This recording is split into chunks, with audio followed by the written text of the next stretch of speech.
Okay, well, I'm happy to be able to talk with you this morning about FT8. First of all, well, FT8 and the other weak signal modes. First of all, I am not an expert in FT8, and I'm not really an expert in anything ham related, to be honest. I've only had my license for a little less than 2 years. I don't have a background in engineering or electronics or software development. But I did stay at a Holiday Inn Express last night, if that helps. Now, I've been an electronics hobbyist for all my life and a shortwave listener since I was 11 or 12 years old. And so when I got my license, I gravitated toward the digital modes and JT65 and JT9, and then when FT8 came out, I certainly went with that. And so hopefully I'll be able to share some things with you that get you excited. I brought some QSL cards that I have got from all over the world using the weak signal modes, and so hopefully I can motivate you to get interested in FT8 and the weak signal modes. We're going to cover a number of things, hopefully, this morning about FT8 and the weak signal modes. The one thing that I won't be able to cover is how to tell you to set up your specific receiver and computer to use FT8 or the digital modes. And the reason for that is there's just too many variables involved. It depends on your particular brand of receiver, your computer, the other software and hardware you have on your computer. There's just any number of things that can make it difficult to find a spot that you can go and say, do this, this, this, and this, and you're going to be operating. It's just not quite that easy. That said, as Marty mentioned, he's on FT8. I know Bob Cheek does some FT8. Matt does FT8. And any of us would be happy to help you get your specific setup if you have difficulty. And also it's good to just Google your specific radio with FT8, and you can find sometimes more help that way. I also thought the documentation that was provided wasn't bad. No, it's not, and I have references to that, so they can look that up. The documentation is good. It does require some effort on your part, though. All right. Well, what is FT8? FT8 is a weak signal digital reception mode, and it really came about. Most of these modes were developed by Dr. Joe Taylor, K1JT. He's better known outside of ham radio as a recipient of the Nobel Physics Prize. So he's a big name in science, but he's also a big name in amateur radio. He developed WSJTX, which is the software that we use for meteor scatter propagation. And then he later developed JT65 for Earth, Moon, Earth Bounce, and along the way, probably a half a dozen other lesser-known modes for very specific purposes, which don't really concern us. But he's an interesting fellow, so you might want to read about him sometimes just for the heck of it. But some of the most important characteristics of FT8 is it has a short transmit-receive cycle, and I'm sure y'all have heard about this. You can complete a QSO in 1 to 2 minutes, and that's true. You can. It's a very narrow bandwidth, which results in a very low threshold of decoding. Minus 20 dBs is what it states, up to minus 24. But I've actually made a couple of contacts at minus 26 dB, which is up in the JT65 range. If you have any questions, don't hesitate to interrupt me, and I'll be happy to answer them if I can. All right. Well, why would you want to do JT8? Why, you're happy with your sideband or your CW or whatever. Well, this graph, which is a Club Log produced graph, gives you an idea of why you might want to look at FT8. FT8 came out last summer in July, and that graph shows the meteoric rise of FT8 in that time. At the end of the year, in 6 months, it had gone from non-existent to accounting for 50% of all QSOs. Now think about that. 50% of all QSOs on HF is now JT8 as of December. So if you aren't using, FT8, if you aren't using FT8, you're missing a lot of opportunities. And as the FT8 usage has increased, you can see the other digital modes really have decreased substantially. But even CW and sideband also have dropped with the increase in the FT8 usage. Some of the advantages of FT8. Well, as mentioned earlier, it's a very fast QSO, 1 to 2 minutes. It's weak signal mode, so you can operate with FT8 in times that you couldn't in other modes, like in the very poor propagation we've got now, our sunspot cycle. I've been able to make contacts around the world on fairly low power with FT8 that I could not have done. I don't operate CW yet, although I'm working on it, but I couldn't have done it with sideband for certain, so that's a big plus. More and more people are using FT8, so there's a lot of contacts out there to be made. It's becoming more and more accepted. The expeditions are now using it. In fact, Bob shared with me, Info-RFC shared with me an email that was received by the Flex Radio Alpha Software Group. Did I say that right? Which Bob is a member of. And Dr. Taylor said that they are actually working on a new program which will be out very shortly for FT8 specifically for de-expeditions. So if that's something you're interested in, that's definitely a place to be. I know I was very disappointed at Beauvais Island. I've been looking forward to that de-expedition for months, and unfortunately that had to be canceled after they got there. They could not land. It's accepted to the point now that LOTW processes FT8 QSOs just like any other submittal, and they recognize it toward any of the relevant and appropriate awards.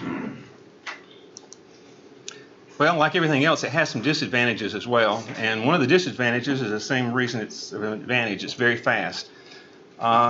And I say that because if you're looking at your screen and you have 4 CQs pop up and you're trying to decide whether to answer the one from Maine or the one from Kansas, and while you're trying to make that decision, poof, they're gone. And you say, what happened? Well, it's that fast. You've got to really be able to respond quickly, and until you get accustomed to that, it can be a little frustrating.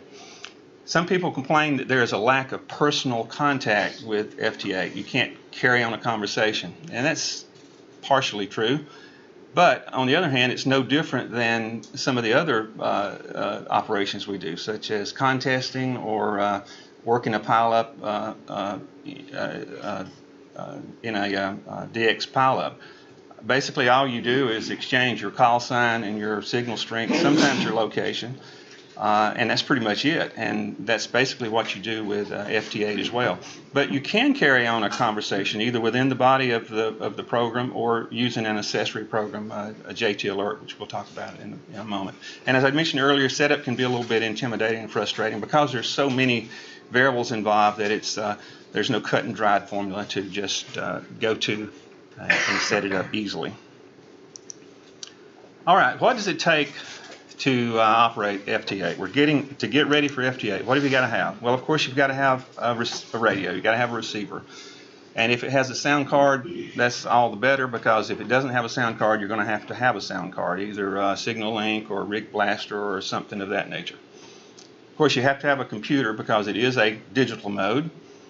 And your computer has to have an accurate clock, and I do mean a very accurate clock, and that's very easy to remedy because there's a number of free programs out there that you can install, runs in the background that will keep your clock accurate to a fraction of a second. And quite honestly, if your clock is off more than a couple of seconds, you won't be able to do any decoding, or no one will be able to decode you, because FT8 and the other digital modes are time dependent. They transmit and receive on the second, the 0, 15 seconds, 30 seconds, 45 seconds. And so if you're off that schedule, it's not going to work. Software, you've got to have, of course, the WSJTX software, which is the heart of the program. But there's a number of other pieces of software that you may want or need. I certainly recommend JT Alert. I can't imagine using working any of the digital modes without JT Alert, and we'll talk about that again in a little bit. And of course, you've got to have the appropriate cables. You've got to have the cable that's specific for your receiver to interface with your computer. When Marty asked me about doing this, I thought it would be real easy to go on the internet and get a block diagram of what we needed to set up. Well, that wasn't the case. So I did a block diagram of my system, and this is probably a little more complex than most of you would want, certainly more than you need to get started. But it's not nearly as complicated as it looks. Really, you only have to have 4 or 5 components. You've got to have your receiver. You've got to have a computer. And you got to have a sound card if your receiver doesn't have one. You've got to have the WSJT program, and you've got to have a time sync program. And that's all that's absolutely necessary to get up and going with the weak signal modes. I, again, highly recommend the JT Alert program. I highly recommend the PSK Reporter, which is not really a program. It's just a website. But you have the ability to turn on PSK spotting in the WSJT program, and then you can get all kind of good information back from your PSK Reporter. You'll probably want a log program. You probably already have a logging program. I use Log4OM, which works quite well, and it interfaces directly with these programs through JT Alert, and it will also handle virtually all of the major logging programs. So whichever program that you have, you'll probably be able to get it to automatically log your QSOs for you as they're made. Are you going to cover that too, the setup? Pardon? Are you going to talk about that, the setup, putting the logging program? How to set the logging programs up? I certainly can. I don't have a slide prepared for it, but I can certainly talk about it, and specifically in relation to Log4OM, and I think Bob uses N3FJP. Yeah, NCFJP. Yeah, I think I used that one. Okay, and have you got yours set up, Marty? No, I see that was part of it. I hadn't been Okay, able to. well, Bob can certainly help you with that, because I got mine set up, and then between us we got his operating, so he can certainly assist you with that. Yeah, so I think that's another crucial piece. I agree with you that because things happen so quickly. Yeah, and you want a way to be able to log and if you have to stop and physically log those, now it will automatically write it to an AF file, which you can then upload into yours, but that's just another step and another hassle that you have to go through. Right. Any other questions in regard to this basic diagram or setup here? Have you got a slide of PSK Reporter? I do. Okay. And let's look at the actual setting up of the WSJT program. When you load it in, like any other program, you've got a Files tab. When you click on Files, it opens up another, and you have Settings. And if you go to the Settings tab, you have all of these little tabs here. We're going to step through a couple of these to get you going. Under the first one that comes up is General, and here you have to enter two pieces of information. You've got to enter your call sign, and you've got to enter your grid. Now you don't have to enter your full grid square. You just enter the first 4 characters of it, and I guess probably all of us are EM74s here. The rest of the information here is kind of personal. You can check them or not, and as you use the program, you'll decide what you want to do with those. The only one that I would specifically recommend that you be sure you set up is the TH Watchdog, and what that does, it prevents your transmitter from just going wild if unattended. For example, you send you start a CQ call out, and your better half gives you a CQ call, and you say, yes, honey, I'm coming, and you think you'll be gone for 15, 30 seconds. Well, you should have known better. 15 minutes you come back, and if no one has answered your CQ, the program has faithfully continued to key your transmitter for that whole period of time that you were gone. And so that's not something you want. So it's a good idea to set up the TX Watchdog. Going on to the next tab, which is the radio tab. This is where most people have the most problems, myself included, and I bet the other guys who have used FT8 would agree with you. It allows you, with this drop-down menu, to put in your rig. I use a Yaesu 991, and when I'm operating actually portable with my laptop, I actually put the Yaesu in, the 991 in, which directly interfaces with the program. Yaesu has a built-in sound card, which makes it a little bit easier. And with Yaesu supplied drivers, I can operate both the cat control as well as the audio over the USB cable. So that makes that setup a little bit easier. But when I'm at home, rather than using the direct setup, I use the OmniRig program, which is a cat control program. And I know some of you are probably familiar with that, and you probably use it in other setups. It's a very useful utility program. But if you set it up, it's sort of a go-between between your receiver and the other things on your computer. But I can't give you, and this is why I'm saying I can't give you specifics, because these things depend upon your particular your particular hardware. I was going to say mine was kind of a matter of some experimentation. Exactly. I got it pretty quickly once I, was Yep. able to figure it out. You're exactly right. It is a matter of experimentation. That's what I was going to get to here. Yeah. And it's saying, well, you set your method of your PPT up, and down here you have the ability to test the cat, and you just mash this button, and if it turns green, you're good to go. If it doesn't turn green, you, as Marty says, you go back up, make some changes, come back, mash it again, press it again, as Bob would say. He corrects me all the time. I say mash. That's a good Southern expression. But you keep going back and forth and pressing it until it turns green. And the same way with your PPT. It can require a little juggling sometimes to get it all functioning.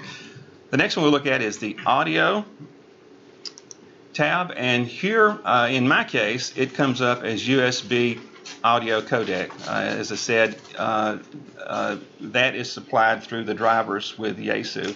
But depending on your particular receiver and how it's set up, Marty, how does yours come up? Is it a codec also? But I think the key to making that come was kind of the default was, I think it was a step we had to install that driver. Yes, you have to install the drivers. So you got to go to some website to install it. Like in my particular case, I have a 7300 icon, so I had to go to the icon site to get the USB drivers. Exactly. And install that. And again, that's why we can't give you just a straight, this is how you do it. There's just too many variables. But those are the only things that you have to put in here. These default directories are fine. I don't know of any reason you'd need to change those. We'll skip the TX macros, although at some point you may want to come in and put some in. But if you, the third one is the reporting, is what we would look at last. Again, these are all things which you can set to your preference, and you're probably going to make changes as you get more involved in it, depending on what you want to do. But the one thing I would highly recommend that you do under reporting is click on the Enable PSK Reporter Spotting. If you do this, it will allow you, and we'll show you a little bit later with a PSK screen, as to all the great information that you can get. And when you click this box, you also need to click these three boxes. Otherwise, it's not going to work. I don't know why it doesn't default to that, but it doesn't. Okay, what does the actual program then look like when it's running? This is the WSJTX program in operation, and this is just the WSJTX program. And it consists of two windows. The top window is the waterfall and the signal strength here. And the second window is the main window, which is divided into two sub-windows. By the way, these are two separate windows that can be moved around wherever you want and resized within reason. This window is the decoding activity, and this basically shows everything that the program decodes out of that channel, that one frequency. And this is 30 meters, and you're on the 10.136. And there's just the one frequency, because this is a frequency shift keying mode. You're on that frequency, and your actual transmissions is based on the audio portion of the band, and that's what's actually displayed up here. But this will show you the time, the strength of the signal in decibels, the DT, which is the time difference. You know, I mentioned earlier how important time was. This will show you the difference between your computer clock and the computer clock of these other operators. And as you can see, most of these are 0.0, some are 0.1 or 0.2. You normally don't ever see more than a half-second difference. If you do, you're not going to get much decoding done. This screen is just those decoded signals that are set to the frequency that you're receiving. And the way you set that is you can do it manually here, or you can just click on here, or if you click on a CQ call, it will automatically set your receive frequency to that operator's transmit frequency. And so this sort of unclutters things for you. You can just see those things that are pertinent to you. There's a lot on this screen. I'm not going to go through all of it right now, but a couple of things that I will mention that's important. If you've got your CAT set up, you can click on the band change here and change to 20 meters or 15 meters, and it will automatically change your transmitter frequency. It will automatically change in my case, it changes my logbook as well. Down here you see the auto sequence.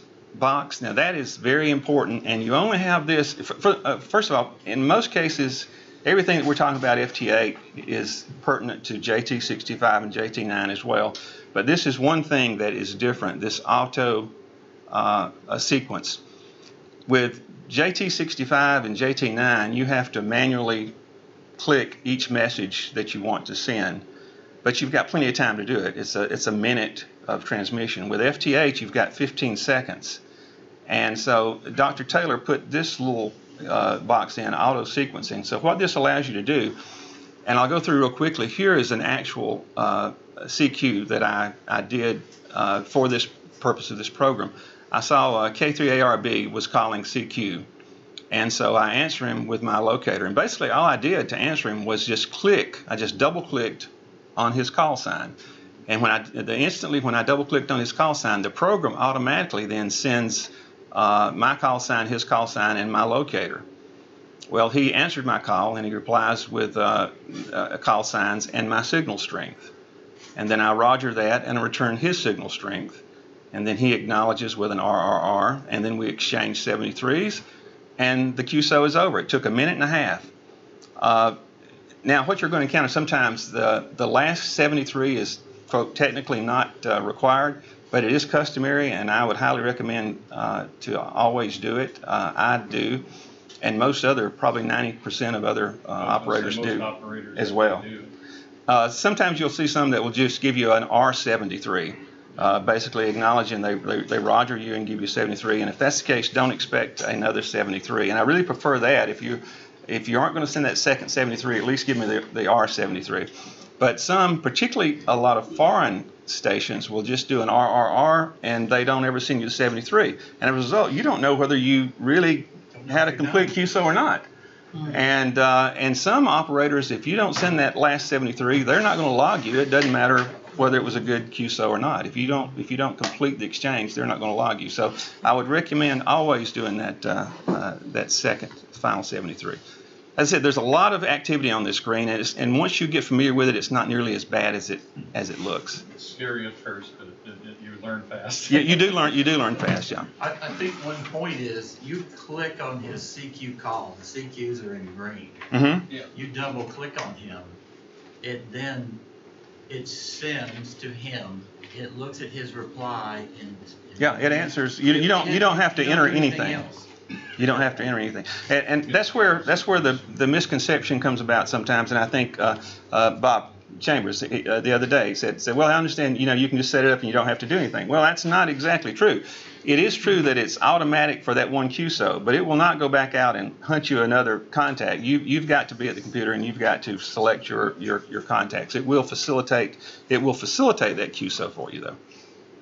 The other thing is the first call set. If you have call first clicked, what that means is the first person that responds to your CQ call, it will automatically initiate this operation. That can be good and it can be bad, and I say that in this sense.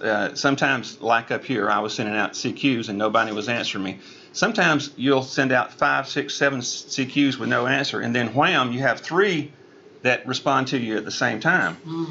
Which you would think is good, but it's not good if the very first one was someone from Tulan that you've already got 50 million contacts from, and the other one was from Guam, which you had left to log. But it will automatically take that first QSO that comes in if you have that checked. Any other questions in regard to this screen? That's a lot of information, I realize.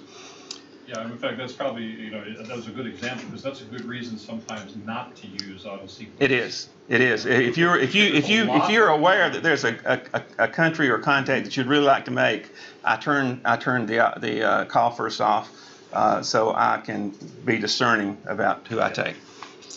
All right, so some important points. When you're using WSJT, there's some very important points that you need to be aware of. First of all, you've got to operate in USB. It doesn't matter if you're on 80 meters or 160 meters. That's convention. It's upper sideband, regardless. If your receiver has digital signal processing or noise blanking, you need to turn those off because if you don't, depending on how good your receiver is, if you've got a really good receiver, the FT8 and the weak signal mode sound like noise, and the processor will just clear them right out, and you won't have anything on your waterfall. And likewise, if you've got speech processing, you need to turn it off because it can distort your signal when you transmit. If your receiver allows it, you need to set a bandwidth of 2.5 to 3 kilohertz so you can get the full width of the channel that you're looking at. And very important is not to modulate your signal. And that's not a matter of the power, it's a matter of the audio drive. So you need to be careful to keep your audio drive levels down, and it's best to adjust those with your computer sound card, just like you would adjust your sound. And there is a control on the software to set the level. Yes, you can. All right, as I said, there's a lot of other software to, quote, enhance the experience, and I'll just touch on a couple of these. The first one I've mentioned several times, the JT Alert X. And the good thing about all these software, they're all free. I mean, all you got to do is just download them and learn to use them. This is an absolutely incredible piece of work. The main screen is here. These are auxiliary screens, just a few of them that you can leave open, or you can have them as pop-up windows. But what JT Alert X does, it will take all of the information that the WSJT has decoded and then displays it for you and filters it for you depending on whatever you set up. For example, I'm a collector, but I don't like to get a lot of duplicates. So I have mine set up to prioritize first new countries, second new states, first new countries with new bands, or a country with a new band, or a state with a new band, and third, new grid squares. That's what I look at. So, for example, if there may be 10 decodings, and I may not have anything pop up because they're calls that I've already worked before, or they're already in the same grid square that I've worked before. So you can filter these down to however you like. Wendy, you might mention that this goes and looks in your log. It does, yes. That's how it gets that information. It actually reads your log and processes it, and it will know whether it's a country you've worked before, a state you've worked before, a call sign you've worked before. In fact, it'll actually pop up and it'll say with just a B4 on it to let you know. Plus, they're color coordinated, and you can actually choose your colors as to how you want it to appear. This particular, this was Iceland, the call that popped up here, and what this information tells you is when you click on it, it actually shows you the operator's name, his location, he's in Reykjavik, his signal strength, his country, even the continent that he's on. But down below is some really useful information. This tells me that I have never worked a call on 30 meters in Iceland before. I have on 20. And I have on JT65 on 20, but 30 is a new band for me. The dark checks mean that I actually have a confirmed work on those. The light checks means I've worked them, but I don't have a confirmation, either LOTW or a card. That's just a lot of great information that comes up instantly. This is an interesting little window here. It shows the activity in the band. Now this is worldwide activity, and it's just for those people who have spotting turned on. But this will give you some idea. The green is JT65, and at this time there were less than 150 call signs active on JT65. The mauve color is JT9, and there were 14 JT9 stations out there. But FT8s, there were over 3,000. It's quite a bit of difference. Another feature that the JTX Alert gives you is the pop-up, and I call it the pop-up messaging that they have, which is really nice, where you can actually carry on a conversation if you want to. If you just hit the F5 key and you're already in a QSO, it will fill in the call sign. If you aren't in a QSO, you can actually type the call sign in. I get everything from thanks for Georgia on 30. It's a new state band for me. Around Christmas, you'll get, Merry Christmas, Happy New Year's. I've even had Happy Easters. This one, though, you can see a little bit right here. I had worked this guy on FT8. He was in Utah, And I was down to, Utah was the only state that I needed to complete my worked all states on JT65. But when everyone went to FT8, they quit using JT65. And so I texted him and said, thanks for the QSO. I wonder if I could work you on JT65. I needed to complete my WAS. And he says, well, I'd be glad to, but I've never done JT65.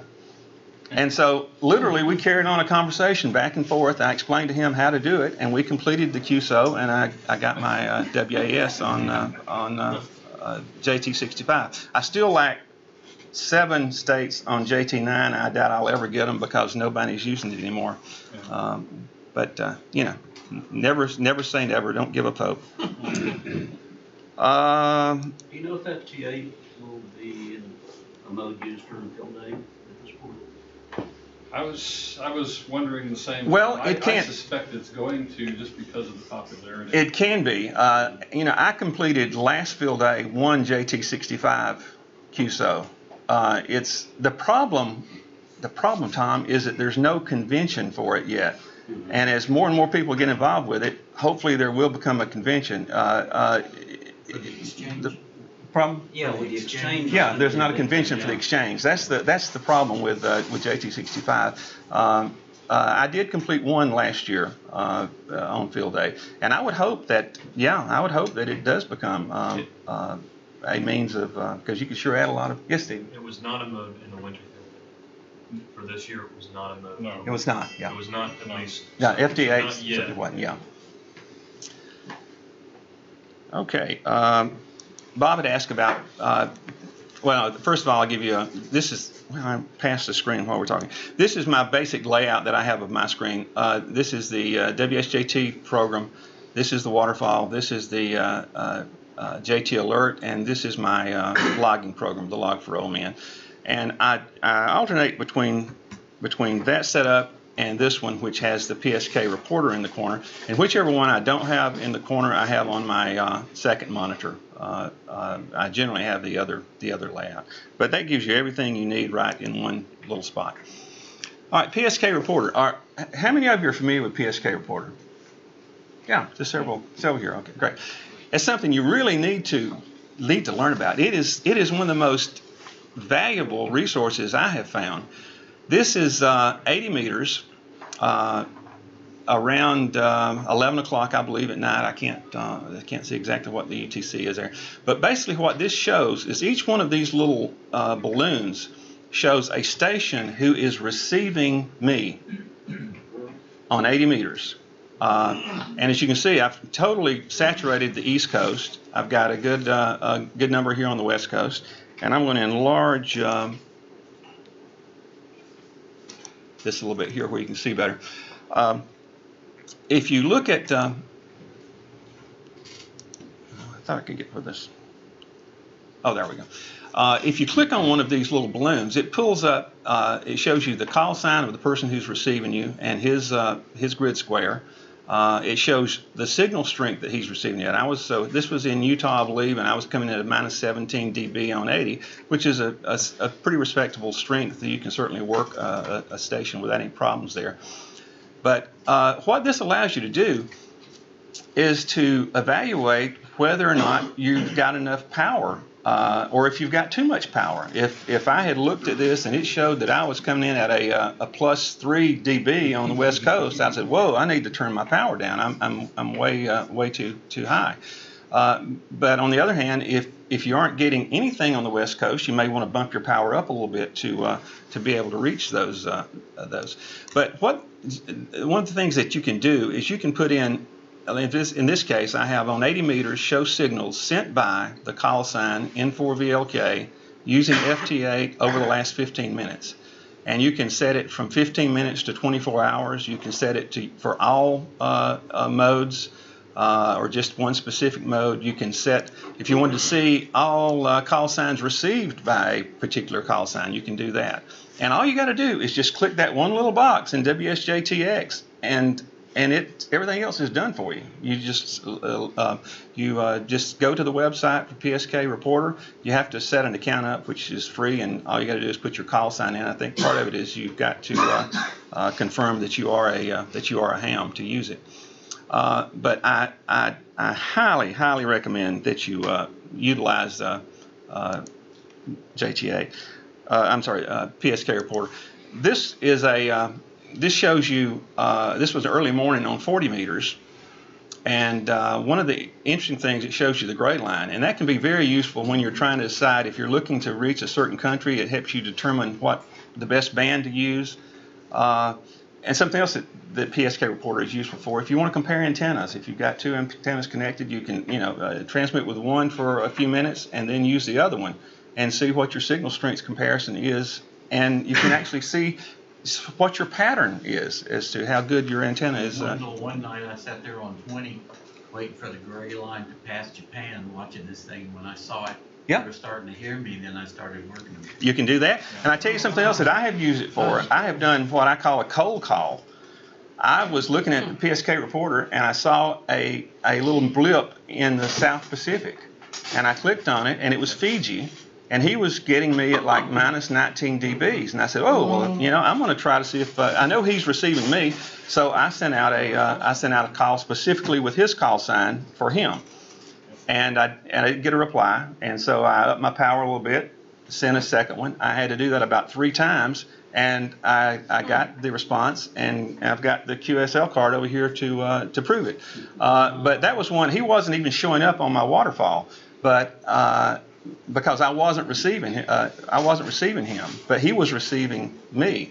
And I said, I'm sorry, I told that story wrong. I didn't up my power. I assume he continued to up his power because he knew he was getting me, but I wasn't getting him. And so he continued to increase his power until I was able to receive him. So I said, there's just so many uses, and I keep finding uses for PSK Reporter. I think that's kind of the fun of this particular mode, is that these are not the types of things you typically do. No. Sing a sideband, right? This exactly. is something totally different. Exactly. And it is totally different. This is ways that you can actually make, some of these really more interesting contacts all over the world.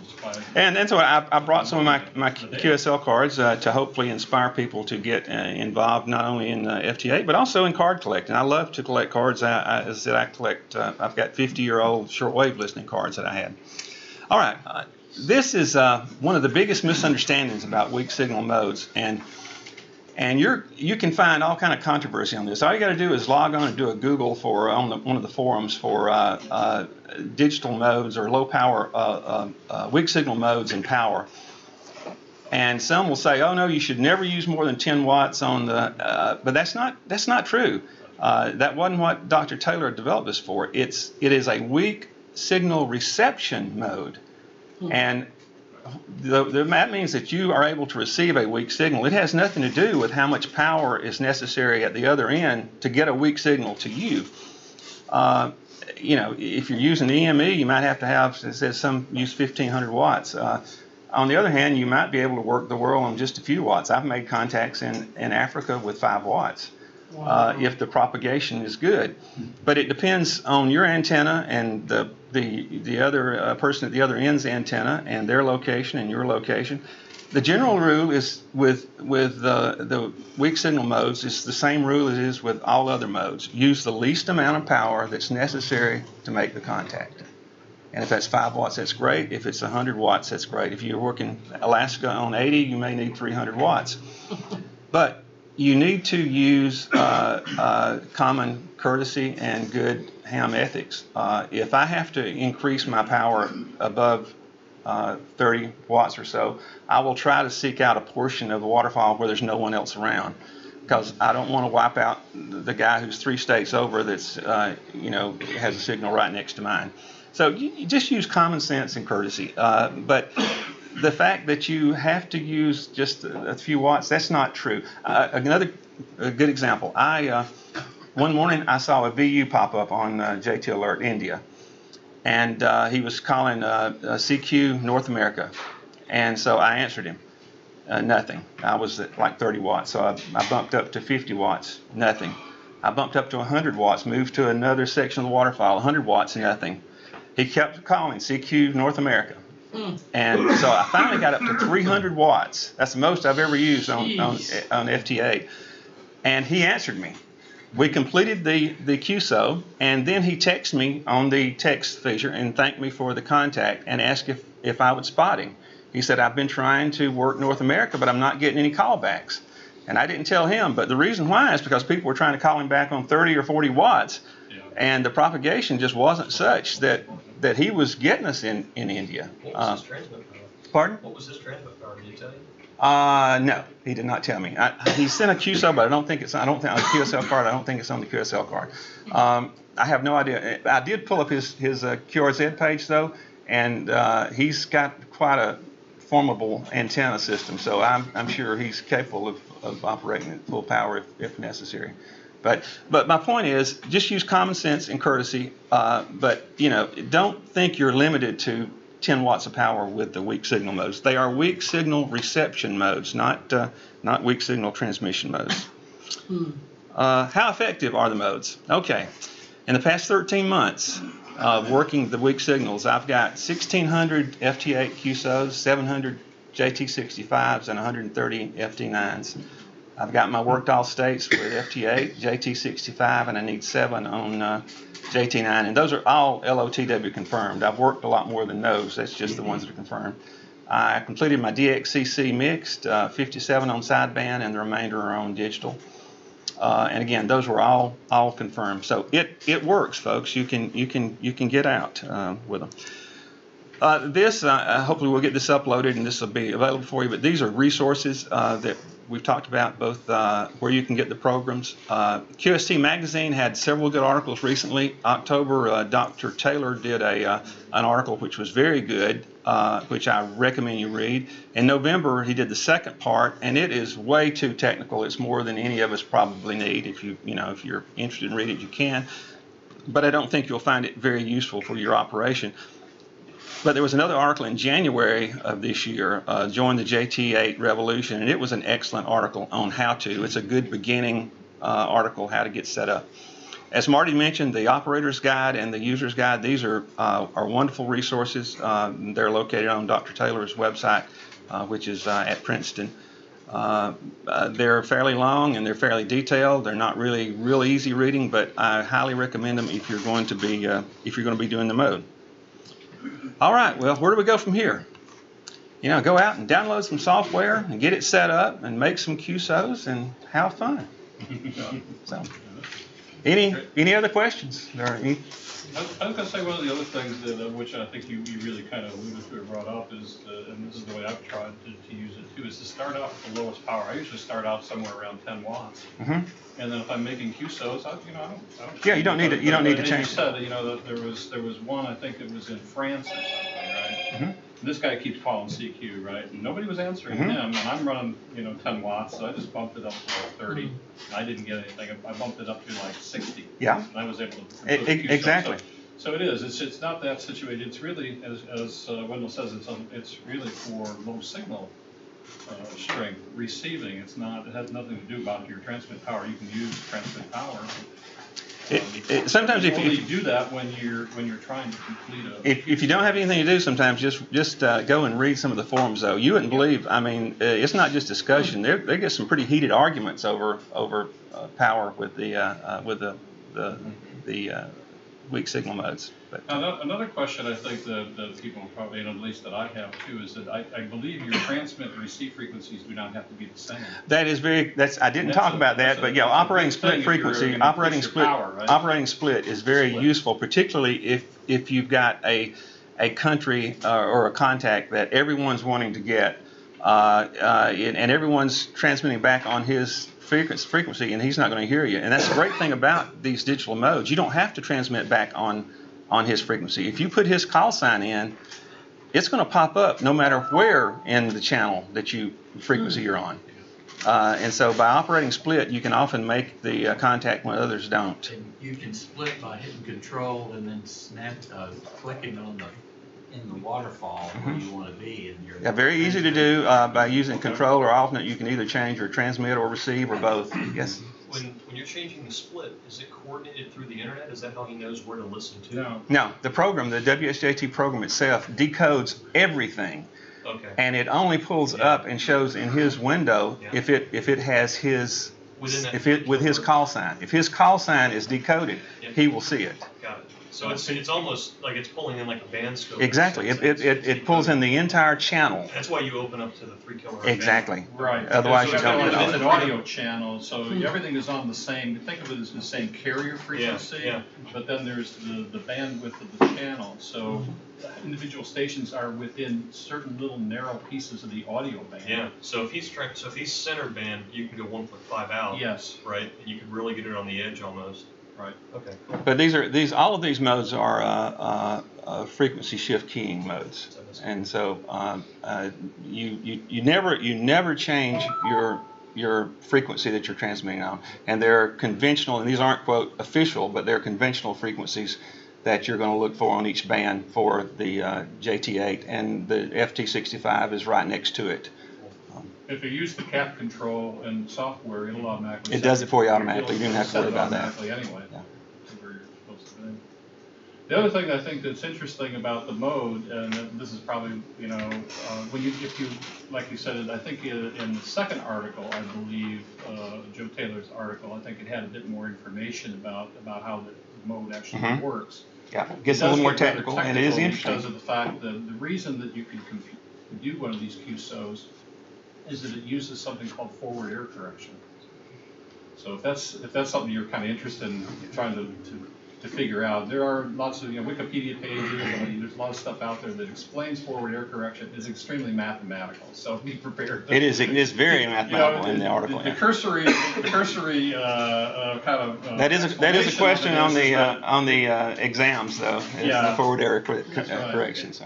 But it's a pretty simple idea where you're basically sending extra bits, if you will, so when there's a bit that's in error, it could correct the bit that's in error, and that's how you get the message across. So and Arnie, we did not touch on the setup of the logging programs. We had mentioned that. I didn't bring. I'm just wondering if it was difficult or if it's pretty straightforward. It is not difficult. The biggest problem is for me is. Well, and again, it depends on your particular program. I can't speak to yours because I don't use it, but I know with Log for Old Men, it was a matter of getting the what's called the communicator, which is basically the TCP interface set up properly. And once I did that, I mean, it's just fantastic. And it just when I hit log, it instantly shows up in my logbook with all the information that you need. Filled out for you. Yeah, with N3FJP, it communicates with the N3FJP's API, the Application Program Interface, to the TCP connection. Okay. So you got to get those things together.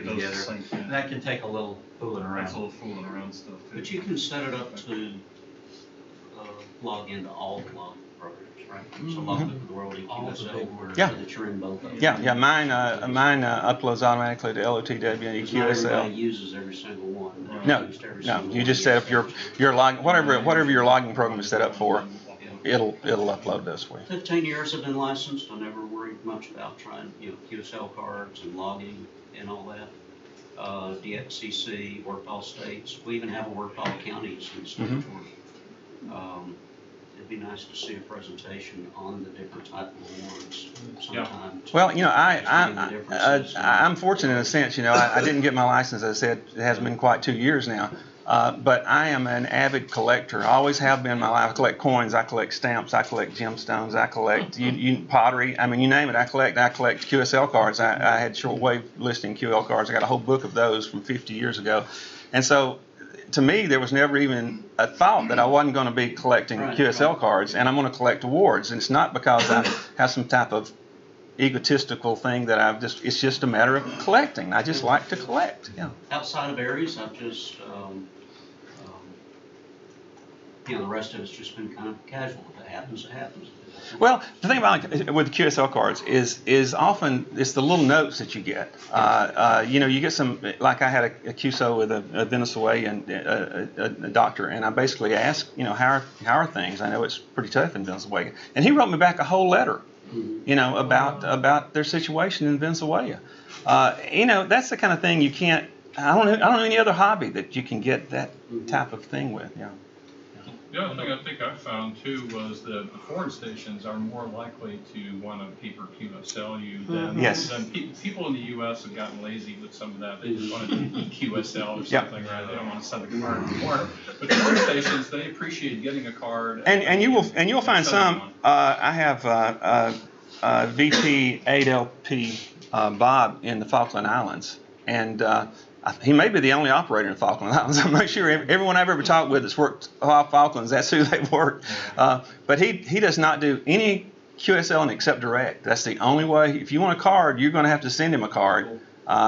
He doesn't LOTW, EQSL, or anything else. So if you want to get him as a Falklands as a confirmed, you're probably going to have to send a card. Wendell, do you or Bob know the accuracy of timing is so important? Do you know will a GPS clock work if you have no internet to synchronize time? Yeah. Oh, absolutely. GPS clock Oh, absolutely. Yeah. Yeah. That wouldn't be a problem. 10 seconds are okay. It doesn't have to be, and in fact, I talked about the two programs. I use Dimensions 4, which is very easy to set up. It's and it keeps accuracy down to probably 1/10 of a second. Doesn't interfere with other apps. I haven't had a problem with No, it. it doesn't. Oh, it doesn't. No, no, it doesn't. That's going over NTP though, right? And it does. And the Menberg though is one that you might can use because what it does, it's actually more accurate. It's more difficult to set up. Menberg NPT, I think it's called. But what it actually does is over a period of time, it will actually adjust your computer so that it will maintain. So even if you're away from the internet for a period of time, you're still going to have an accurate clock. And I had a situation, so I had to reinstall Windows and forgot to reinstall my time clock. Everything was fine for about a week, and then all of a sudden I come in and there's a beautiful waterfall, but I'm not decoding anything. And then I realized my clock was off by 2 seconds. It was fine for about a week, and then it gradually got degraded to the point where it didn't work. Thank you. Okay, anything else? I took longer. Marty said I could have 2 hours, but I just no. I think that was perfect, Wendell. We have one more question for you back. Yes, sir. Is there a specific time sync process? I'm sorry? What time application? The time application, the one I use is called Dimension 4, and it's actually the resource is located, and we will get this loaded up on the internet, and that resource is there. But if you just Google Dimension 4, you can get it. It's like I say, it's very simple. It runs in the background. You can have it. It starts as a Windows service, and you never know it's there. You can use the built-in Windows clock sync if you can get that thing to work all the time. Yeah. Half the time mine doesn't work. Yeah. So, Yeah, but it's Dimension not 4 accurate was, it's not accurate over time. I think it seems like it drifts or there's some. it just doesn't slight error. update, I think. Yeah, that's it. It doesn't. Yeah. So if you manually go in and sync it once a week, it'd probably be fine. Probably Or every time before you do a session, you'd be okay. Yeah. But these programs work so well, and they're free. So what more could you ask for? Well, I appreciate your attention, and hopefully you learned a little something from me. I'm fairly passionate about this.